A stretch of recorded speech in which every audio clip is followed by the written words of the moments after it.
Hola amigos ingenieros, bienvenidos al programa Hablemos de Ingeniería, un programa producido por la Federación Mexicana de Colegios de Ingenieros Civiles, y les habla el ingeniero José Antonio Pinto Salum. Estamos en una emisión más de nuestro podcast. Nos acompaña hoy el ingeniero Óscar Coello, presidente de la Federación Mexicana de Colegios de Ingenieros Civiles. Hola Óscar, gracias. Nos acompaña el ingeniero Gerardo Flores desde Guanajuato, ¿eh? Desde Guanajuato. Y tenemos un invitado especial que es el ingeniero Luis Felipe Collazo, que es un ingeniero mexicano, egresado de la Universidad de Guanajuato, pero que hoy por hoy se desempeña profesionalmente en Dubái. Y en un área que yo considero de las más interesantes de nuestra profesión, que es el diseño de puentes. Él es un ingeniero civil egresado de la Universidad de Guanajuato con la tesis Interacción fluido-estructura, vibración en tirantes de puentes con el método del elemento finito, con 10 años de experiencia en el diseño de puentes especiales como puentes atirantados, doble voladizo, empujados, segmentados, etc.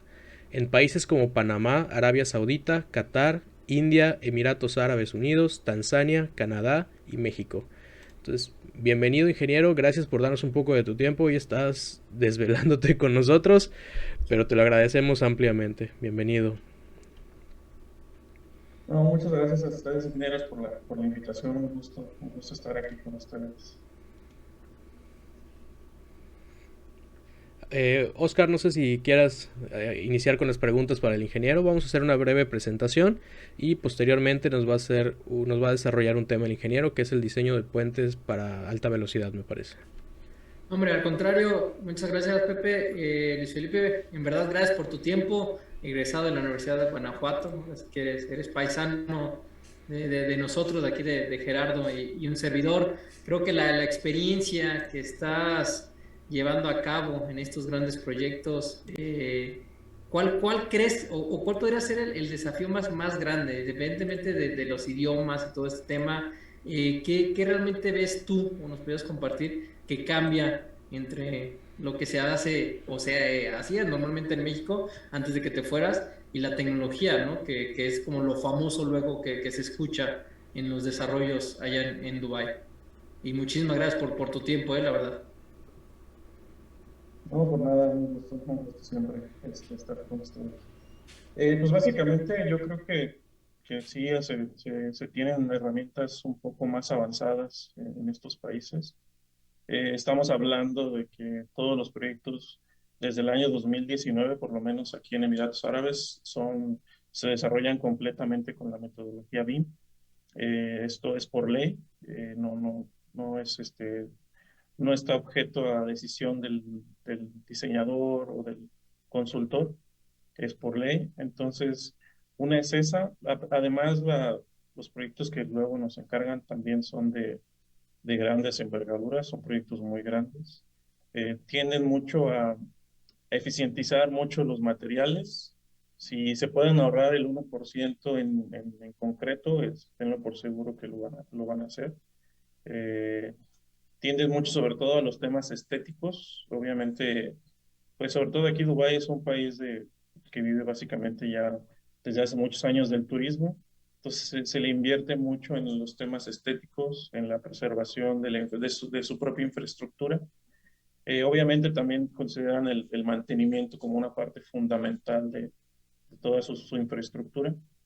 Eh, Muchas veces los contratos que me ha tocado ver, a veces el monto de mantenimiento es mucho mayor al costo de construcción, porque desglosan el costo del mantenimiento en los 100 años del periodo de vida útil, donde hay que reemplazar, pues, desde juntas de expansión hasta apoyos, si tiene algunos elementos especiales, todos están considerados dentro del costo.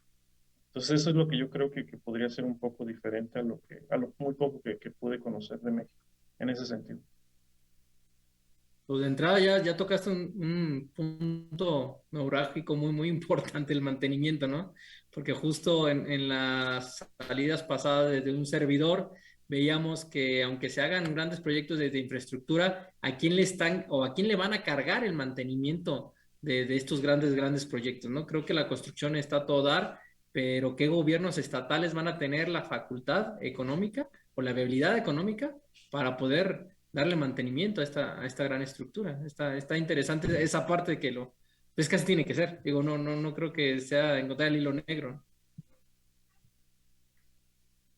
Sí, sí, la verdad es que sí. Como te digo, a veces el monto que tiene asignado como mantenimiento a veces llega a ser mayor que el monto, que el propio monto de la construcción, dependiendo obviamente del tipo de estructura. Sé que, por ejemplo, el Burj Khalifa, que es pues, el edificio más alto del mundo, simplemente la limpieza de los cristales les toma 6 meses, y son costos muy, muy elevados, justamente porque es gente muy especializada la que se dedica a limpiar esos cristales. Entonces, son costos muy elevados y que pues, obviamente lo tienen que tomar desde un inicio como un costo adicional que la infraestructura va a requerir, ¿no?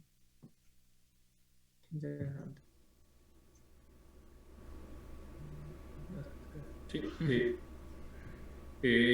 ingeniero Luis Felipe, muchas gracias por tu tiempo y discúlpanos por conectarnos a esta hora ya, altas horas de la noche por allá en Dubái. Yo quisiera que nos platicaras muy brevemente cómo llega un ingeniero mexicano, especialmente de Guanajuato, a trabajar a Dubái. Platícanos rápidamente cómo llegaste allá, por favor. Sí, claro. Mira, a grandes rasgos, mi experiencia fue que, pues yo estando en 10º semestre de la licenciatura, uno de los doctores que me dio una materia que se llamaba Taller de Estructuras, en alguna de sus clases nos presentó unos planos de unos puentes de gran claro, ¿no? Estábamos hablando en ese momento, era un claro de 60 u 80 metros y con una sección diferente a la que yo había visto. Entonces, al momento de que ya terminé todas mis materias, fui con él y le pregunté que me diera un poco más de información sobre ese tipo de estructuras, ¿no? Que era algo que a mí me interesaba mucho, que yo quería desarrollarme en ese campo. Y pues sí, el doctor fue muy, muy amable conmigo. Me dijo, mira, yo trabajé en una empresa que se llama a la fecha IBT, International Electric Technologies.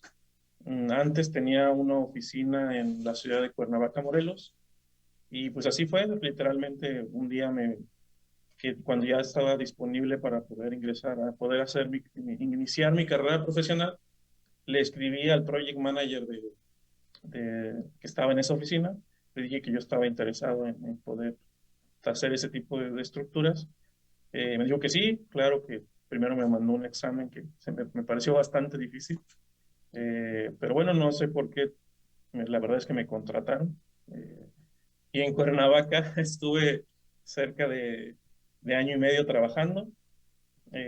Desafortunadamente, y ahí sí pues, fue literalmente temas de delincuencia, temas de falta de trabajo en México, que decidieron cerrar la oficina en México. Y como era una empresa internacional, pues nos hicieron una recolocación en varias oficinas de todo el mundo, ¿no? Algunos se fueron a San Diego, en Estados Unidos, que es donde está la matriz. Algunos otros se fueron a la oficina de Montreal y algunos otros nos mandaron a la oficina de acá de Dubái. Entonces, pues sí, realmente así fue. Luego la movilidad y por lo menos en lo que yo me ha tocado ver con algunos compañeros, es normalmente a través de empresas internacionales que te hacen una recolocación o que directamente aplicar a las páginas de las grandes compañías obviamente cumpliendo un perfil, si tú aplicas y cumples todos los requisitos y no sé, los exámenes que te llegan a poner, es relativamente fácil moverte o salirte o irte a otro país. La verdad es que hoy en día pues con internet, con todas las herramientas que tenemos, LinkedIn, es relativamente sencillo, creo yo. Excelente, ingeniero. Oye, pues en México muchas veces tendemos a ser, digo, hay un término que lo describe, malinchistas. Creemos que lo que está hecho en México a veces no es lo correcto, no está bien hecho. Yo pienso completamente lo contrario y si investigamos un poco vamos a ver que hay muchos ingenieros mexicanos, así como en otras profesiones, pero ingenieros mexicanos que se han destacado internacionalmente y que a veces en México es donde menos lo reconocen. ¿Cómo consideras tú con la formación académica, porque entiendo que no te llegaste a desarrollar profesionalmente pues, mucho tiempo en México, pero con la formación académica y la poca profesional que tuviste en México, ¿cómo consideras tus competencias para salir al extranjero, a un país con culturas totalmente diferentes y donde probablemente no haya incluso muchos mexicanos, para competir con ellos o para apoyarlos a ellos? Sí. Sí, yo creo que sí, el nivel que existe en México de la ingeniería, seguramente de muchos otros campos, yo estoy hablando solamente de la ingeniería mexicana, es muy bueno, la verdad. Los ingenieros mexicanos civiles son muy reconocidos a nivel internacional. Les comentaba que de hecho la compañía para la que trabajo seguido está intentando atraer nuevo talento mexicano. Lo único que de ahí sí depende mucho es la vinculación que tengan las universidades mexicanas. Y en eso el TEC de Monterrey hace un excelente trabajo en eso.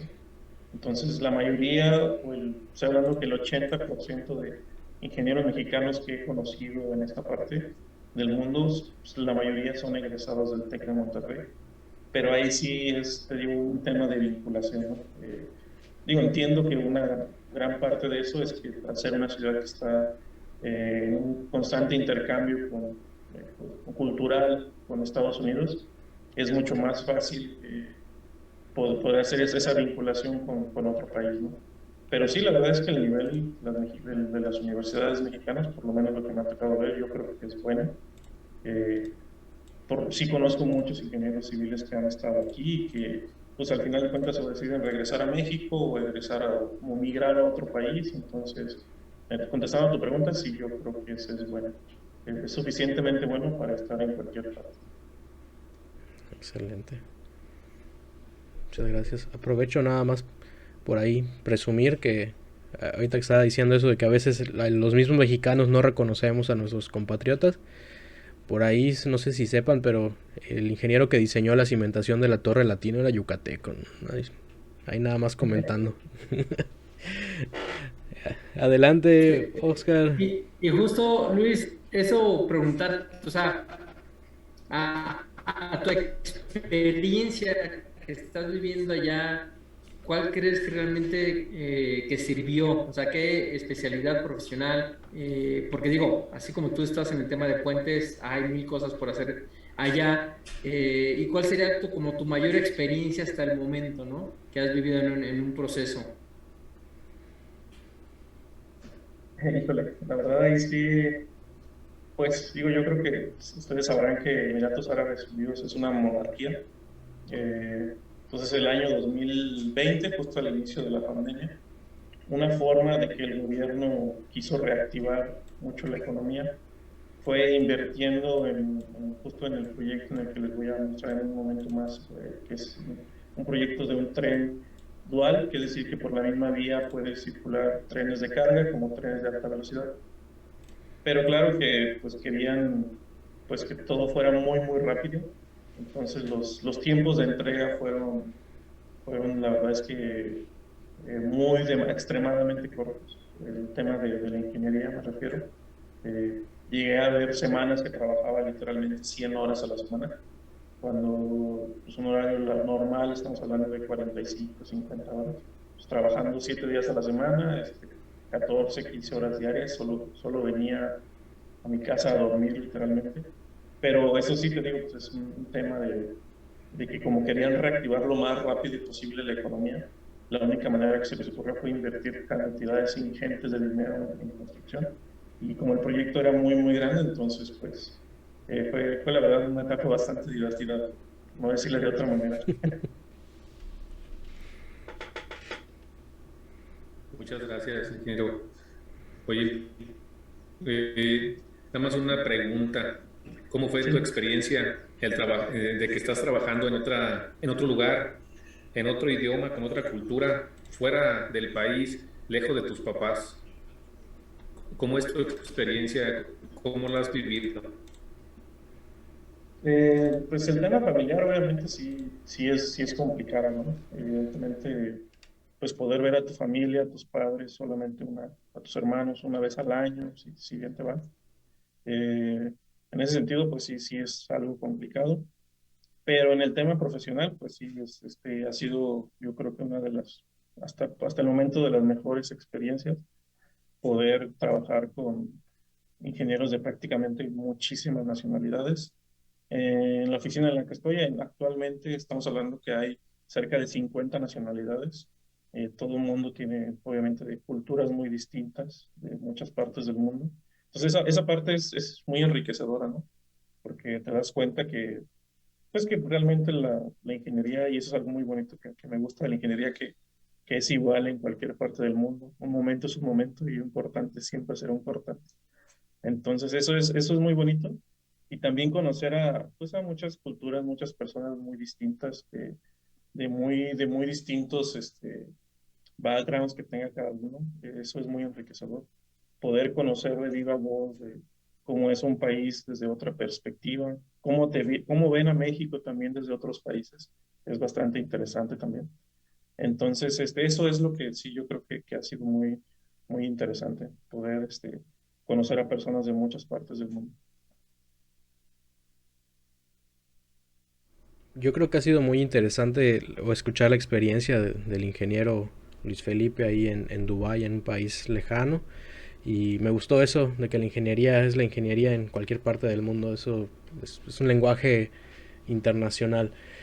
Ingeniero, creo que nos preparaste una presentación sobre parte de tu trabajo, sobre el diseño de puentes, y creo que va a ser muy enriquecedor para los ingenieros escucharla. Te cedemos los micrófonos, te agradezco por compartir esa experiencia personal. Vamos ahora a lo profesional. Y no sé si te parece que durante la presentación te podamos interrumpir cualquier duda que tengamos para aclarar a los que nos vean posteriormente. Sí, claro, sí, sin ningún problema. Cuando tengan cualquier duda o algo que quieran comentar, con gusto, sin problema. Excelente, muchas gracias. Pues, adelante entonces. Sí. Sí, Pues como les decía, voy a hablar un poquito del diseño de puentes para trenes de alta velocidad. Voy a hablar un poquito específicamente del proyecto del que les comentaba, que es el Etihad Rail, que es un proyecto está actualmente en construcción, ya está en las últimas etapas y debe de empezar operaciones ya en el 2023. De hecho, hay un tramo que ya está completamente en operación como tren de carga actualmente y solamente están esperando los trenes de alta velocidad que van a ser construidos en China para que empiece también los trenes de pasajeros a funcionar. Entonces voy a dar un poquito de contexto de qué se trata la presentación, que básicamente estuve involucrado en el paquete 2D, es una forma de dividir los tramos. Voy a hablar un poco de las traves, cajón coladas en sitio, vigas y prefabricadas. Además de lo que les comentaba, que los estudios arquitectónicos son bastante importantes en esta parte del mundo también. Un poco acerca del diseño de vigas y postensadas, también de la subestructura. Después nos pasamos a las traves cajón postensadas, otros elementos importantes como las juntas de expansión y finalmente otras estructuras menores que son los cajones reforzados, ¿no? Para darles un poquito de contexto, resulta que en el año 2009 el Consejo de Cooperación del Golfo, que es conocido como GCC, que está integrado por 6 países, Kuwait, Saudi Arabia, Bahrein, Qatar, Emiratos Árabes y Omán, decidieron aprobar un proyecto de cooperación para construir una línea ferroviaria en toda la península ibérica, que básicamente es toda esta zona. Y propusieron que aproximadamente cada uno de los países iba a construir su tramo. Se estimó en ese momento una longitud aproximada de 2.000 kilómetros en los 6 países, con una inversión total de 250 billones de dólares, y para finalizarlo en el año 2023. Como les decía, el GCC está integrado por 6 países y cada uno de esos 6 países creó su propio organismo gubernamental para hacer la administración del tramo dentro de su territorio. Es un poco conocido, es un poco parecido a lo que hace la Unión Europea, que aunque son países diferentes, existe un tipo de comunidad que ellos pueden viajar libremente de país a país y transitar libremente, ¿no? Entonces, esta fue lo que decidieron hacer. Ya hablando del tramo específico en el que estuve participando, que es dentro del país de Emiratos Árabes Unidos. Emiratos Árabes Unidos, pues como algunos de ustedes sabrán, está formado por 7 emiratos que forman el país como tal. Y entonces estamos hablando que el proyecto lo dividieron en 2 etapas. La línea roja, que es la primera etapa que fue construida, esa ya es la que les comentaba, ya está en operación. La parte azul, que es la segunda etapa, y una futura expansión más, un tema de turístico, que es otra tercera etapa, que esa está todavía detenida para saber si lo van a hacer o no. Lo importante de esto es que se decidió hacerlo de esta manera porque, para empezar, en la parte sur del del país existen yacimientos de azufre muy grandes. De hecho, después de descubrirlos, Emiratos Árabes pasó a ser uno de los mayores productores de azufre a nivel mundial. Y pues el azufre es un mineral muy importante que se utiliza en fabricación de baterías, para la pólvora, vulcanizado, fertilizante, etcétera. Entonces lo que hacían era explotarlo, extraerlo y llevarlo hacia el puerto de Ruwais, pero eso les generaba pues era por medio de camiones, les generaba muchísima contaminación, eran unas altas emisiones de CO2. Entonces fue por eso que decidieron primero desarrollar este primer tramo para transportarlo, después, sacar los camiones de circulación y transportarlo por tren de carga, ¿no? Y la segunda etapa, que es la parte azul, está más pensada para los trenes de pasajeros, para moverse entre Abu Dhabi y Dubái, y Fujairah, que es otro de los Emiratos. Tiene muchos puertos el país, obviamente casi todo el territorio está constituido desérticamente, entonces ellos importan la mayor cantidad de bienes que consumen. Y por el puerto de Jebel Ali, básicamente ellos exportan el crudo, y por el puerto de Fujairah entran todas las mercancías de alimentos y demás cosas que ellos necesitan, ¿no? Entonces querían ellos conectarlos por tren, básicamente, para que el traslado de todas esas mercancías y de crudo fuera de alguna manera mucho más fácil.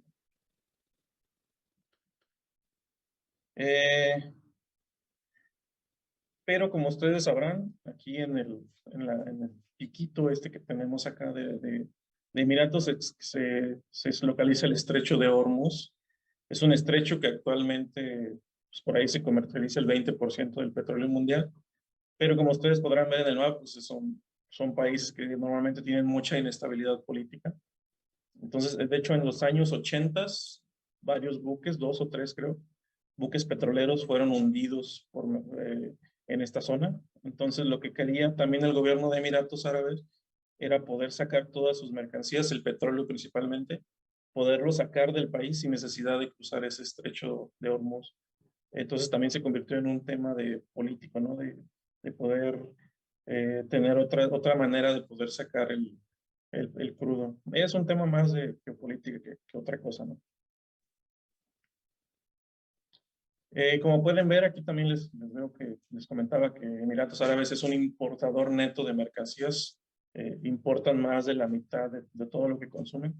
Y así había sido desde el 2000. Siempre ha ido creciendo y creciendo la cantidad de importaciones respecto a su Producto Interno Bruto. Solamente en el año 2020 tuvo una caída por efectos de la pandemia, básicamente, pero es un país importador netamente. Entonces también ahí es otra forma de que ellos están justificando este proyecto, porque necesitan mover todas estas mercancías dentro del territorio una vez que han llegado a sus puertos, ¿no? Aquí les presento un poco de las imágenes en la parte superior izquierda, cómo quedaría, es un render de cómo se estima que sea el tren de alta velocidad. Y en la parte inferior derecha ya lo que está operando, que es la primera etapa, que es el tren, los trenes de carga que están sacando el azufre de sus yacimientos que han encontrado. Aquí les presento un poco de la envolvente de los límites que deben tener cada una de las vías, para en caso de que sea simple o doble. Este es el ancho y el alto, en el cual no debe haber ni un solo obstáculo. Es lo que habría que librar. Y aquí tenemos un par de secciones típicas que fueron las que se propusieron. En la parte superior con traves I postensadas, es un arreglo de 7 traves I, y arriba de ellas pues el balasto y las dos líneas de rieles. Y para claros un poquito más grandes se utiliza una sección cajón. Eh, Obviamente las secciones cajón tienden a ser mucho más eficientes que las secciones I porque utilizan menos concreto y te permiten un claro un poquito más largo. Pero también la construcción en sitio, sobre todo cuando no son segmentados, es un poco más complicado. Entonces, pues ahí se optaron por los dos sistemas, donde fuera posible construir traves cajón, se optaron por las traves cajón, y donde de plano, por la altura tan alta que se tenía en unas zonas que ahorita les voy a mostrar unas fotografías, se decidieron construirse por traves y específicamente en el paquete que me tocó elaborar, fue toda esta zona, que es desde Dubái hasta Fullera, hasta el puerto. Como pueden ver, fueron alrededor de 156 kilómetros de líneas férreas. Y también aquí es algo de lo que es muy importante en los temas de proyectos ferroviarios. Como pueden ver, en 146 kilómetros, la cantidad de estructuras necesarias es muy alta en comparación que si fuera una carretera. Básicamente esto se debe a que el alineamiento de los trenes, las pendientes máximas y mínimas, así como los radios de curvatura son muy grandes y pendientes muy pequeñas. Pues normalmente el alineamiento tiende a atravesar zonas de muy difícil acceso o a atravesar muchos obstáculos. Por eso es que la cantidad de estructuras es muy elevada y por eso también es que normalmente los proyectos de trenes llegan a sufrir incrementos de costo muy altos, porque es muy difícil medir la cantidad de estructuras requeridas si no tienes ya por lo menos un anteproyecto de por dónde va a pasar tu línea, ¿no? Hasta que no tengas hasta casi un anteproyecto, defines la cantidad de estructuras que vas a requerir y eso pues, obviamente te impacta en tu precio final, ¿no? Eh, Aquí sabemos otros renders de más o menos qué es lo que se estaba proponiendo. Son underbridge, que es cuando el tren va por arriba, underpasses, que pasa el tren por arriba y vehículos por abajo, overbridge, que en este caso el tren está por abajo. Diferentes configuraciones que se tenían, ¿no? Porque como les decía, son estructuras que normalmente atraviesan muchos obstáculos y se requieren muchas estructuras de muy diferentes tamaños. Un arreglo que se tenía, como les decía, son muchas estructuras, entonces se intentó hacer una optimización en el sentido de que las columnas de ciertos parámetros fueran iguales. Una es para utilizar la misma cimbra, el mismo encofrado que fuera igual. Y para vía doble, pues para una altura de 20 a 40 metros, pues esta fue la geometría que se decidió de la columna, así como de la sección. Cuando fuera una vía sencilla, pues igual se optimizó a que fuera un tipo de columna igual, estándar, con su sección cajón. En el caso de que fueran traves Ashton o traves I prefabricadas, sí, prefabricadas, igual se hizo un arreglo de la columna. En este caso requeríamos un cabezal para soportarlas todas. Y de igual manera, cuando fueran una vía sencilla, pues se hace otro arreglo con otra columna.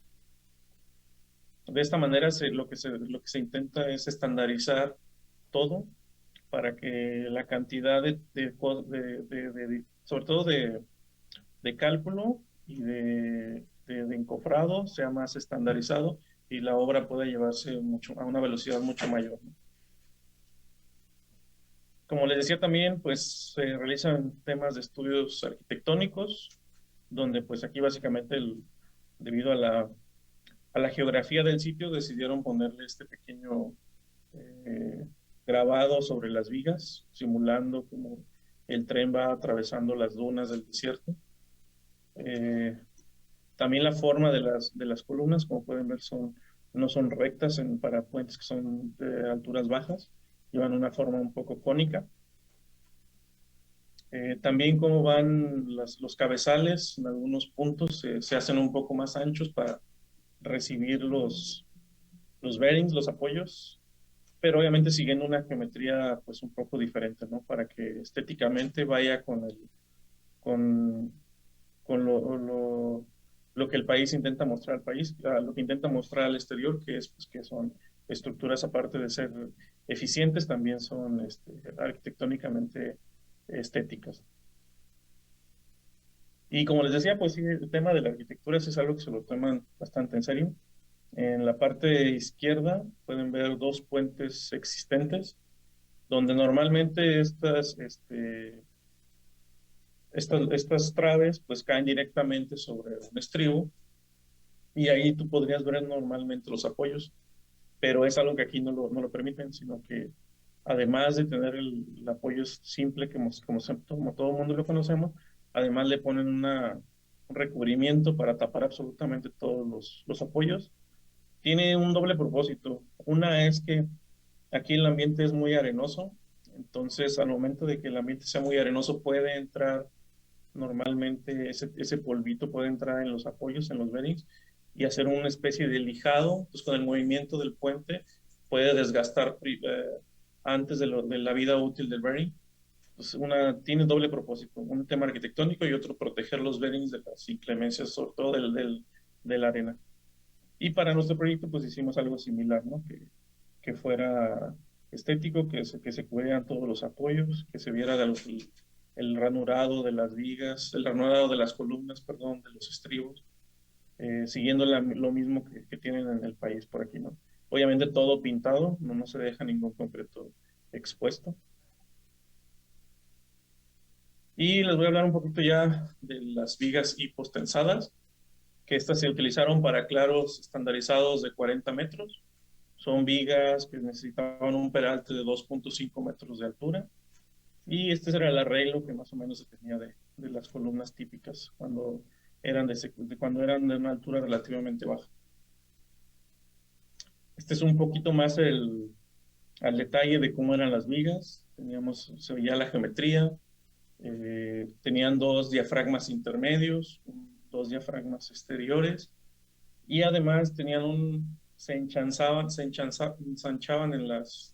cerca de los apoyos porque el cortante era muy alto debido a que los trenes de carga tienen unas cargas muy, muy altas.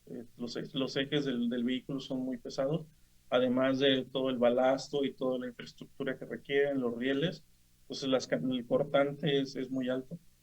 Normalmente en vigas, este tipo de vigas, a veces no tienden a fallar a gobernarte el diseño por flexión, sino por cortante.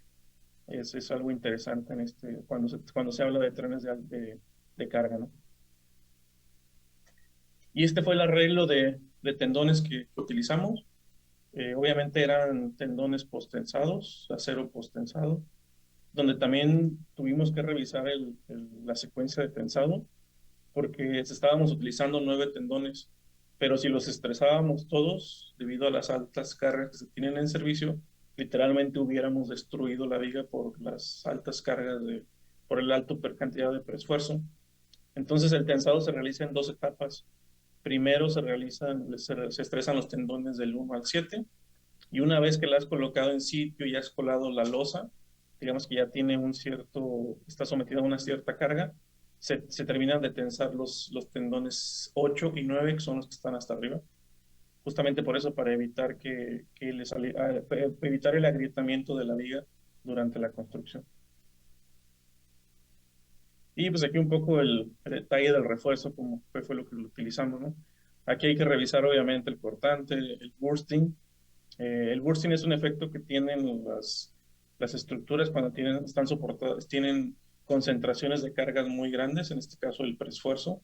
Cerca de la zona de preesfuerzo se genera un bulbo de tensiones que hay que controlar con refuerzo adicional. Y básicamente el cortante, obviamente, los estribos para hacer que que la sección funcione de manera homogénea una vez que cueles la losa, ¿no? Todo eso se tiene que revisar y se tiene que calcular. Finalmente les tengo unas fotografías del recorrido donde se fabricaron las vigas. Es una parte un poco alejada de la ciudad, están metidas en el desierto. Y este es el tipo de infraestructura con los que ellos cuentan para fabricar las vigas, ¿no? La empresa se llama Almeraki. Aquí teníamos una pequeña reunión de los que estamos participando en el proyecto, ¿no? Aquí justo lo que comentábamos al inicio, ¿no? Me parece interesante mostrarles esta imagen, porque como pueden ver, estamos hablando de personas de muy diferentes nacionalidades. No hay ningún idioma en común, más que quizá el español entre mexicanos y españoles, pero pues sí, la cantidad de personas que se ven involucradas es de muy diferentes nacionalidades. Pues todos estos proyectos siempre son en inglés, los planos son en inglés y la comunicación siempre es en inglés también. Y aquí en los patios de fabricación se ven ya cómo están, pues, están fabricando las vigas, la cantidad de vigas que se van a requerir. Como les decía, es un proyecto muy grande, entonces en esta fábrica se hicieron, sin mal no recuerdo, alrededor de 3.000 vigas de este tamaño, porque pues era muy alta la cantidad. Aquí un poco el detalle del refuerzo. Como pueden ver, también es una cantidad bastante grande debido a las grandes fuerzas a las que está sometido, de cortante, algo de torsión también, la zona de los anclajes que lleva más refuerzo. Aquí podemos ver un detalle de cómo se van los ductos siguiendo la trayectoria que fueron definidas en los planos. En estructuras postensadas esto es muy, muy importante. Tienes que seguir un control geométrico de tu geometría, un control geométrico muy estricto, perdón, porque pues sí, si el tendón no te queda donde tú lo dijiste, se corre peligro a que las secciones se agrieten. Un poco aquí les muestro los moldes que se estaban utilizando. Como les decía, debido a la alta cantidad de vigas que se tenían que fabricar, entonces pues decidieron hacer moldes metálicos. Básicamente fueron fabricados específicamente para este proyecto. Aquí les voy a platicar un poquito del proceso de fabricación de las vigas, que una vez que se ha colado y debido a que están literalmente en medio del desierto, sometidas a temperaturas muy altas, el curado es algo muy, muy importante. Entonces, este fabricante las envolvía con esa especie es una especie como de tela, pero mucho más gruesa, y las bañaba con agua, las estaban rociando con agua cada 2 horas, que básicamente es el curado, y eso lo hacían durante todo el día, durante los primeros 7 días, porque les digo que si no se realiza este proceso, llegar al F''C era bastante complicado, no cumplía la especificación. Como dato curioso, estas vigas son de 50 MPa, que son alrededor de 500 kilogramos centímetro cuadrado. Después, una vez que ya estaban curadas, se les introducía todo el preesfuerzo de la primera etapa y se tensaban. Aquí les voy a mostrar un poquito el proceso de cómo se realiza la introducción del acero del preesfuerzo.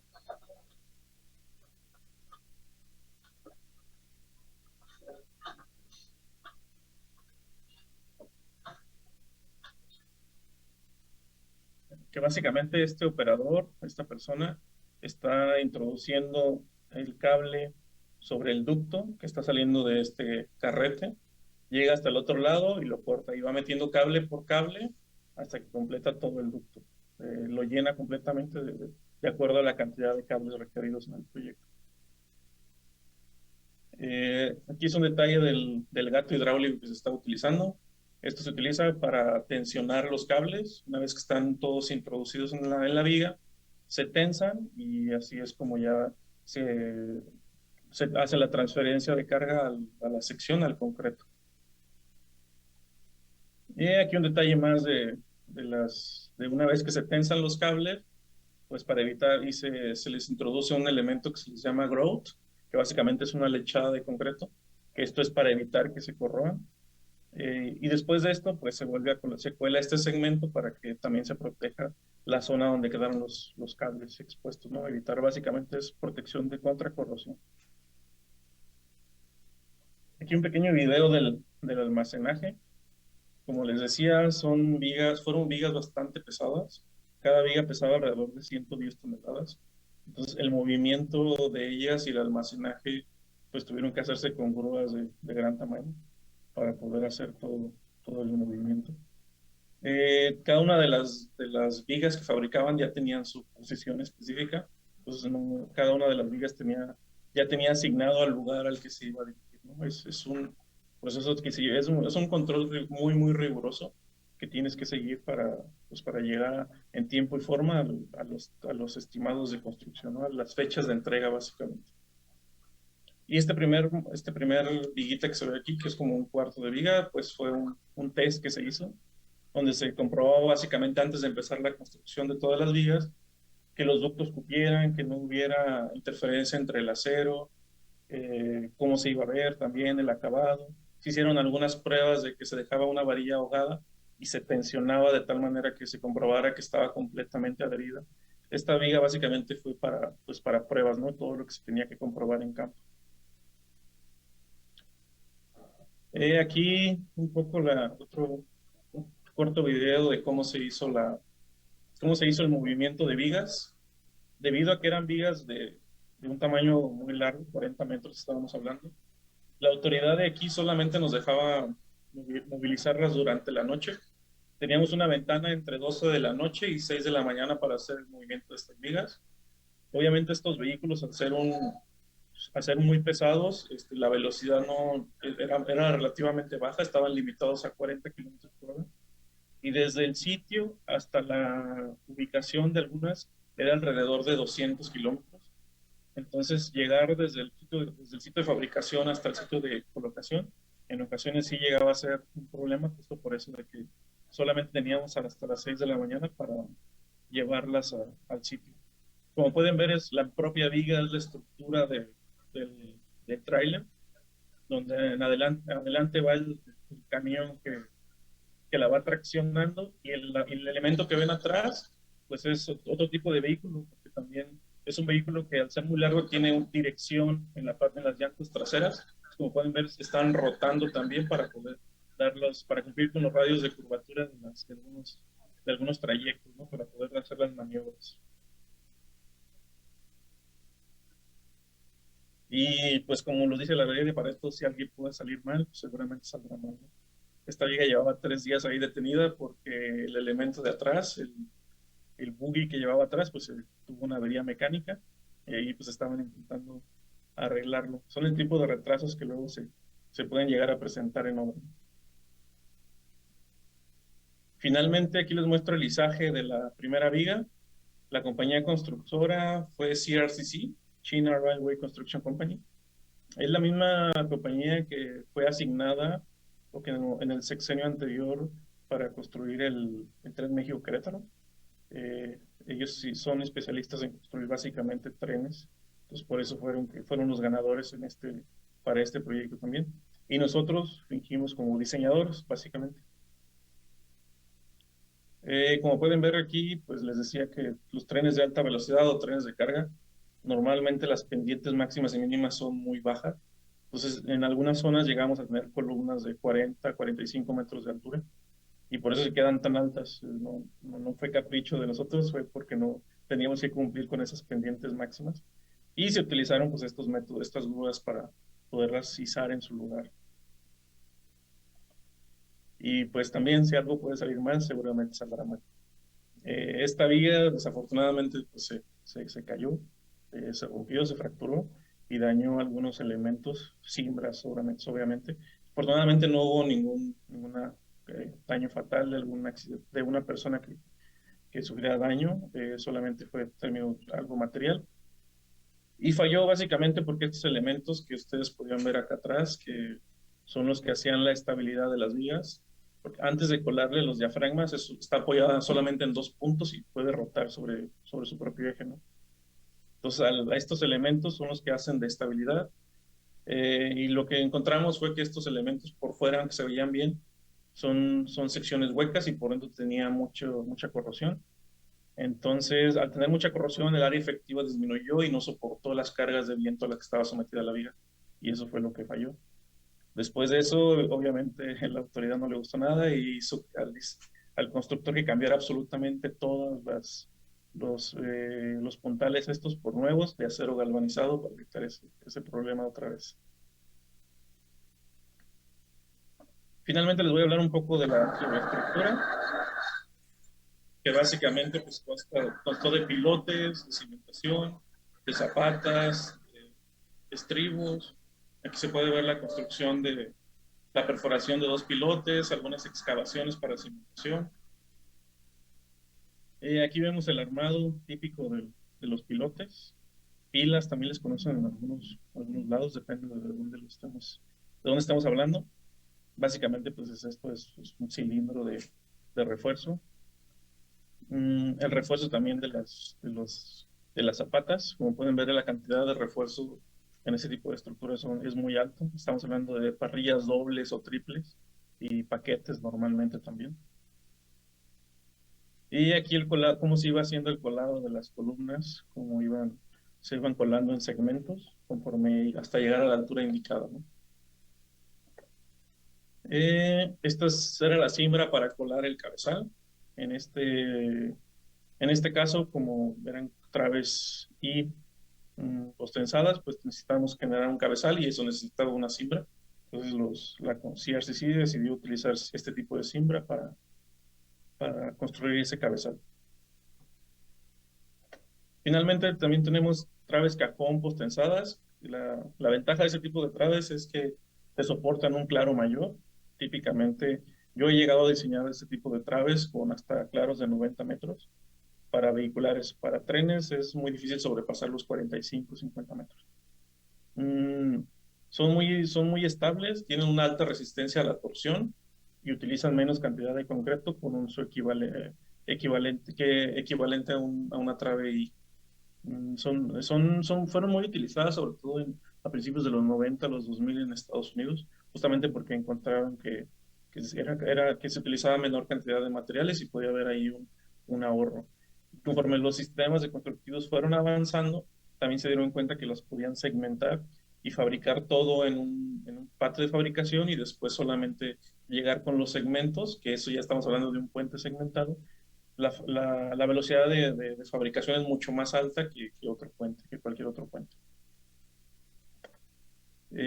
Aquí las trayectorias del preesfuerzo, obviamente la cantidad de preesfuerzo y tendones es muy equivalente a la cantidad de preesfuerzo que tendrías en traves I. Obviamente todas las traves I las dividíamos en 7 traves y aquí les tenemos que pasar todo el preesfuerzo por 2 almas básicamente. Entonces la cantidad de preesfuerzo es muy, muy alta. Y aquí vemos otro detalle de cómo son los armados de este tipo de traves. La verdad es que el refuerzo transversal no es tan elevado. Lo que le da la estabilidad a este tipo de estructuras es la cantidad, el preesfuerzo longitudinal.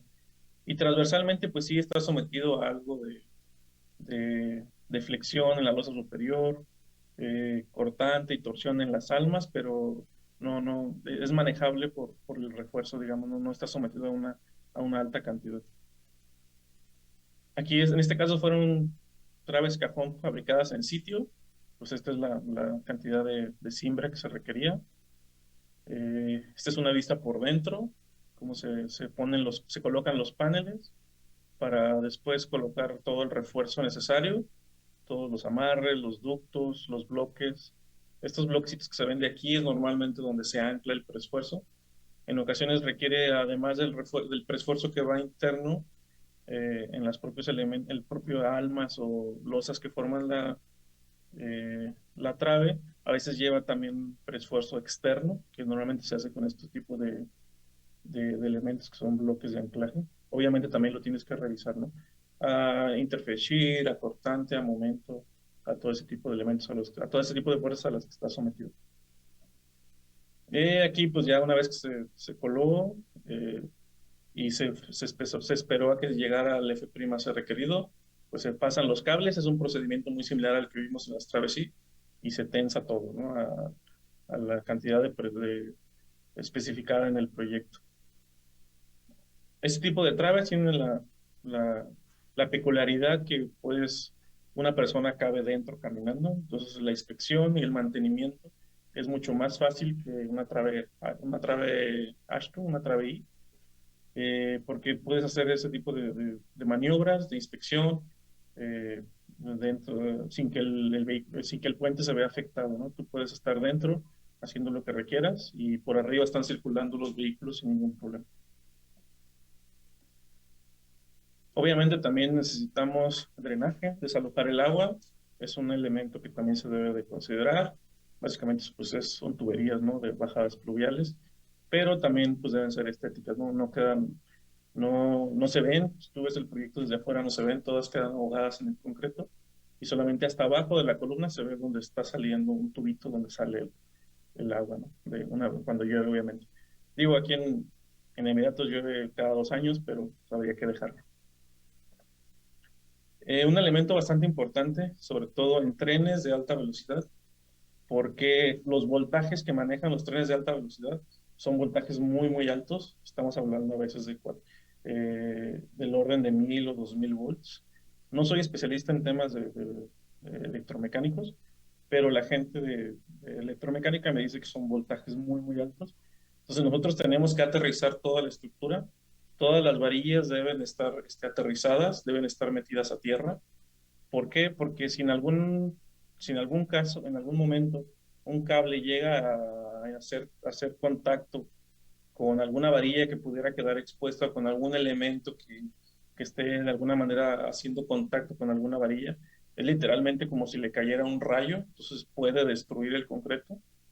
Entonces es muy importante que toda la estructura, todo el acero esté completamente aterrizado, para evitar ese problema.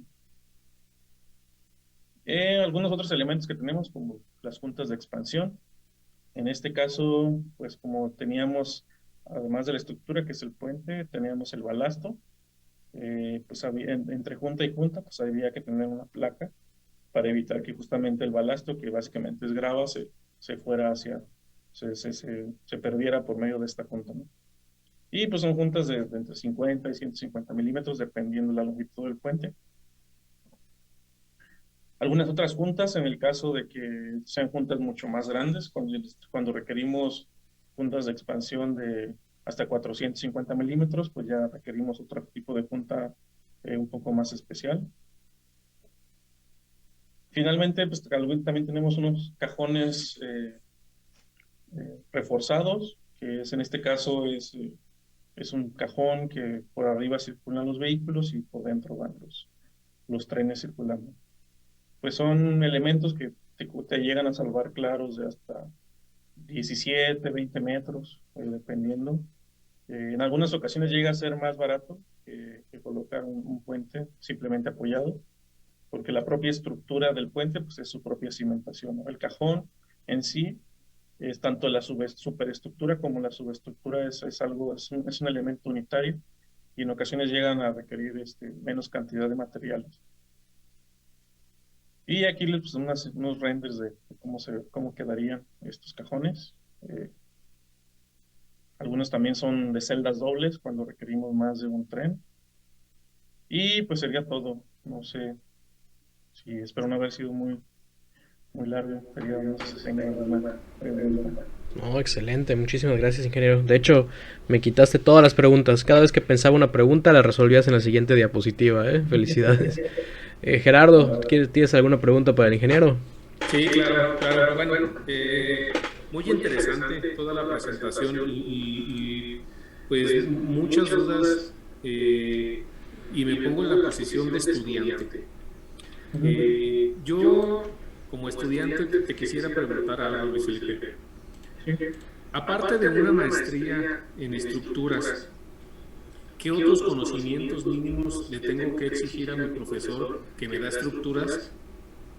No para llegar a hacer los proyectos que estás haciendo, ¿no? Pero sí para poder tener los elementos o los conocimientos adecuados para poder dedicarme a esto.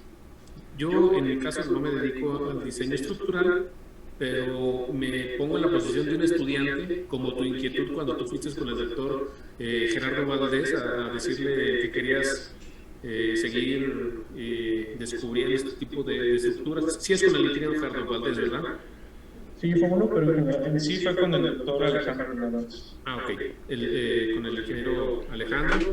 Y entonces, estos alumnos que están ahorita cursando en la carrera, porque seguramente nos van a ver a lo largo y ancho de todo el país alumnos, ¿qué les recomendarías? ¿Qué sugerencia les dirías? Porque yo creo que estos diseños no los van a encontrar en ningún manual, en ningún libro, y estoy seguro que a lo mejor van a ser alguna referencia a algunos de los diseños que tú vas a poner o estás dejando en la historia, ¿no? ¿Qué les recomendarías, Felipe? Pues yo creo que lo principal es que sean curiosos, ¿no? Que se hagan preguntas. Para mí las estructuras fue algo que siempre me gustó, y de alguna manera siempre se me facilitó, nunca tuve problemas en esas materias. Pero justamente como era algo que para mí era relativamente sencillo, no quiero decir que lo sabía todo, sino que le entendía muy fácil de qué se trataba. Después me ponía a hacer análisis internos en mi cerebro, decía, bueno, si hago esto, ¿qué le pasaría al concreto? Si hago esto, ¿qué le pasa al acero? Ese tipo de preguntas que muchas veces en clase no te las haces, o que inquietudes a veces. Es mejor hacerse preguntas uno mismo que sean tontas desde el inicio, pero después pueden llevar a otro asunto, ¿no? En mi caso personal te puedo decir que yo no tengo maestría, directamente de la licenciatura me pasé a hacer este tipo de cosas, pero también tengo que decir, o sea, sí, sobre todo los primeros 3, 4 años, era de que llegaba a mi casa y tenía que seguir estudiando, o sea, tenía que agarrar un libro, ponerme a leer artículos, ponerme a hacer cosas, porque hoy yo sabía y estaba consciente que todos mis compañeros, o sea, tengo compañeros que son doctores en estructura, su nivel de estudio que han hecho pues, es muy alto, y yo no estaba a la par en ese momento de ellos. Entonces, muchas de las cosas, y también eso es bueno, que te acerques con personas que obviamente saben más que tú. Si te acercas con personas que saben más que tú, créeme que vas a aprender mucho. Entonces, mi recomendación es sean curiosos, aprendan inglés, y acérquense con personas que sean más inteligentes que ustedes. Siempre he pensado que para crecer tienes que ser tú vamos a usar la palabra aunque no es correcto, el menos inteligente de tu grupo. Mientras tú seas el menos inteligente de tu grupo, tienes para crecer y aprender con quienes te rodeas. Inge, tu tesis vi que se basó en elemento finito. Yo sí soy profesor de estructuras y hoy por hoy, al menos en los planes de licenciatura que me ha tocado estudiar o impartir, el elemento finito no se menciona ni siquiera. Estos diseños, ¿qué tanto involucran el elemento finito? En tu vida profesional, ¿qué tanto lo aplicas? Mi trabajo consiste en 90% de trabajo de oficina. El elemento finito es algo que utilizo todos los días, entonces en ese sentido. Todos los modelos que se hacen, que hago, se hacen en software, pero todos, absolutamente todos, están basados en el método del elemento finito. Entonces, hoy en día es indispensable saberlo. No digo que tengas que, porque el elemento finito finalmente lo que te hace es resolver un problema. No digo que tengas que saber cómo programar el elemento finito y resolver el problema, sino que sepas qué es lo que está haciendo internamente la computadora. Porque si tú le das basura a la computadora, te va a dar esa basura.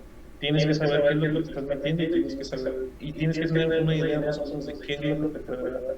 Entonces sí, yo creo que el elemento finito sí es algo muy importante hoy en día. Excelente. Yo creo que ese puede ser un buen tema para otro podcast un poquito más técnico. Sí, en la maestría, de hecho, unos compañeros se dedicaron a sacar los parámetros para muros de mampostería, para bloques específicamente de Yucatán, que son muy diferentes a los del resto del país. Y es todo un tema el elemento finito. Pero es una herramienta súper poderosa que tiene que estar muy bien calibrada. Pero creo que debería entrar más desde licenciatura y que los jóvenes sepan que ahí está esa herramienta y que la podemos explotar. Lamentablemente algunos profesores, sobre todo los más antiguos, ven los software o ven las herramientas computacionales como algo malo, precisamente por lo que dices, porque si les metes basura te dan basura. Yo creo que al contrario, hay que explotarlo y aprender a utilizarlos para eficientar nuestro trabajo. Excelente. Sí, la verdad es que sí. Ingeniero Luis, una pregunta, y qué bueno que tocó este punto el ingeniero Pinto. Por ejemplo, para esos alumnos, me estoy poniendo en la posición de alumnos porque yo creo que van a ser los más interesados en tu charla, y también de los expertos que están en el país hablando de estructuras, maestrías y doctorados.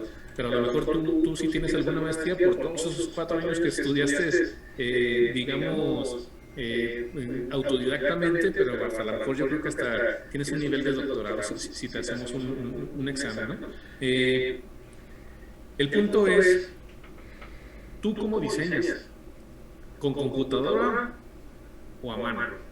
Porque ahorita no quiero utilizar las palabras que utilizó el ingeniero Pinto, pero los ingenieros que son de mucha experiencia, de muchos años, siempre te enseñan a diseñar a lápiz y con calculadora, pero realmente el actuar de tu vida profesional, a lo mejor algunos elementos sí los haces a mano para verificar, pero la mayor cantidad sí lo haces en computadora. ¿Tú qué sugerirías o qué software les recomendarías a todos estos alumnos para que ellos por lo menos exijan en sus universidades que tengan que tener algún curso introductorio y ya cuando salgan ellos se dediquen a capacitarse específicamente en el área que les guste y en el software que ellos les agrade? Pues mira, te voy a poner un ejemplo. Mi gerente, el director general de la empresa, que se llama Damián Casal, él fue discípulo de uno de los discípulos que salió de Eugene Freycinet. Freycinet es la empresa que ustedes conocen de Freycinet. El creador fue Eugene Freycinet y él es el creador del concreto post-tensado. Es un señor que tiene 40, 50 años de experiencia. Ya está retirado, pero cuando tenemos dudas, pues acudimos con él. Entonces, él es capaz de hacer un cálculo, es capaz de calcular un puente en una hoja de papel, en una servilleta y en una lápiz. Eso solamente se lo da la experiencia. En algún momento, y todos los que nos dedicamos a esto, eso es nuestra máxima aspiración, ¿no? Que en un lápiz, en una hoja, en una servilleta, tú puedas calcular un puente. Pero para poder hacer eso, primero tuviste que haber pasado a haber hecho muchos ejercicios, haber hecho calculado muchas estructuras de todo tipo. Entonces, la verdad es que yo creo que el cálculo a mano, sobre todo ejercicios sencillos, al inicio es muy, muy importante. Por lo que les digo, ¿no? Si el software tú le metes basura, te va a dar basura.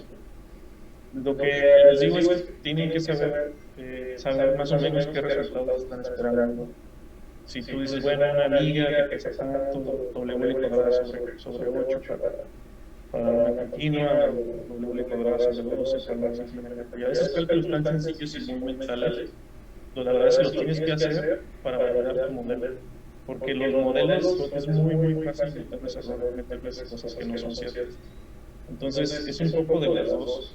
Si tienes que arrastrar el lápiz, sobre todo al inicio, y para validar los modelos, y hoy en día pues, absolutamente todo lo que haga se hace con modelos computacionales, pero todos los modelos los tengo que validar haciendo cálculos a mano, qué valores espero, qué valores de presión de tierra, o lo que sea, todo lo tengo que validar, y es muy fácil meterles esos valores. Y respecto al software, la verdad es que no existe uno, todos tienen sus ventajas y sus desventajas, no te puedo decir uno que sea mejor que otro. Pero si les gusta uno, por uno se siente incómodo, yo creo que es el que deben utilizar, ¿no? El que para ti te funcione. Obviamente hay software que está más especializado en ciertas cosas. Sé que apps es para edificación, por ejemplo, que sabes para elementos más distintos, ¿no? Tanques elevados o cosas así. En mi caso utilizo dos, Larsa 4D y Midas, que son más especializados en el diseño de puentes. Pero pues sí, el software que quieres utilizar está bien, eso no debe ser una limitante. También el software al que tengas acceso. Sé que algunas universidades tienen convenios y les proporcionan las licencias durante el tiempo que están estudiando. El que tengas acceso, eso es bueno, sería bueno que aprendieras. Después que ya manejas el software, migrarte de uno a otro es relativamente sencillo porque sabes internamente lo que estás haciendo. Obviamente la configuración, la pantalla cambia, pero al final de cuentas internamente funcionan, hacen exactamente lo mismo. Muchas gracias. Inge, una última pregunta para ya no quitarte mucho tiempo y es un poco para situarnos en tu geografía actualmente. Pues aquí en México sabemos que dependiendo de las regiones, sobre todo al centro, por ejemplo el sismo domina los diseños, aquí en la península de Yucatán pues los huracanes, allá en Dubái hay sismos, hay tormentas tropicales o bueno, no serían tropicales, pero tifones tal vez, no sé. Sí, la verdad es que estamos muy cerca de una falla. De hecho, este 2022 había 4 sismos. Obviamente son sismos relativamente pequeños, alrededor de 4 o 5 grados en escala de Richter. Pero sí, muchos de los diseños que se utilizan aquí también son por sismos. Sobre todo, estamos muy cerca de Irán, y Irán es una zona de alta sismicidad. Entonces, sí, muchas cosas son diseñadas por sismo también. Y también dependiendo de las columnas que ustedes veían de 40 metros de altura, hay un efecto en los trenes de alta velocidad, que se llama RSI, que es Rail Structure Interaction, que básicamente es la interacción entre el riel y la estructura. Y eso se da porque, como ustedes saben, el riel es un elemento muy rígido de acero y la estructura de concreto también es muy rígida. Y al acero, al estar expuesto a los rayos del sol, tiende a dilatarse. Entonces le genera unos esfuerzos adicionales a las vigas, que a su vez las transmite a la cimentación o a las columnas. Entonces, en las columnas que son muy, muy altas, ese efecto normalmente gobierna el dimensionamiento de las columnas, porque para trenes de alta velocidad el desplazamiento máximo, estamos hablando de 3 milímetros, es lo máximo que permite el Eurocódigo. Ahí sí los europeos están ganando en sus códigos para el diseño de trenes de alta velocidad. Obviamente, pues ellos tienen toda la experiencia en eso. Entonces, para tener un límite tan bajo de 3 milímetros, la única manera es incrementar mucho tu sección de concreto, tu inercia de tu columna, para disminuir las deformaciones. Entonces, pues sí, eso es básicamente lo que algunas cosas que dicen que gobiernan dependiendo de la geometría, dependiendo de la altura. Algunas cosas gobiernan unas cosas, algunas otras el sismo, algunas otras incluso el viento. Es muy variable, la verdad. Correcto. Pues muchísimas gracias. Yo creo que con eso nos despedimos. No sé si quieres mandar algún mensaje para finalizar, Gerardo. Únicamente agradecerte, Luis. Agradecerte mucho el tiempo. Ya te estamos desvelando por allá. Y ahora sí que la verdad me dejas asombrado. Un tema muy interesante, y para tu experiencia, pues es algo curricular que a lo mejor, bueno, yo me pongo en mi papel, jamás pudiera llegar a tener. Muchas felicidades, y espero verte por acá en México y irnos a desayunar. Muchas gracias, te mando un fuerte abrazo hasta Dubái, y estamos en contacto, Luis Felipe. Ingeniero Luis, ¿algún mensaje para todos los ingenieros y no ingenieros que van a ver este programa? No, pues muchas gracias por su tiempo, también por la invitación, fue un gusto, la verdad. Cuando te gusta lo que haces, pues la verdad es que no se te hace cansado estar aquí platicando de las cosas que te interesan, las cosas que tú ves. Y pues sí, no, nada más ánimo, échale ganas a lo que sea que se quieran dedicar.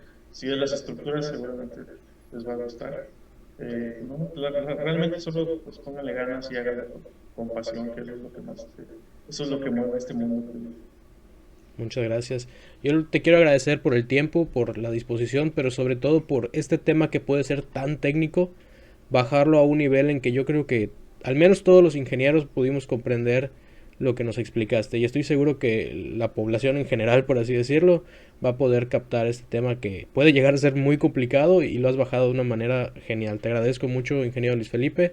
Gracias al ingeniero Oscar Coello, que tuvo por ahí otro compromiso y se tuvo que retirar, al ingeniero Gerardo Flores, y a todos ustedes por haber visto este programa. Les recuerdo que FEMSIC somos todos, y me despido como cada miércoles. Hablemos de ingeniería.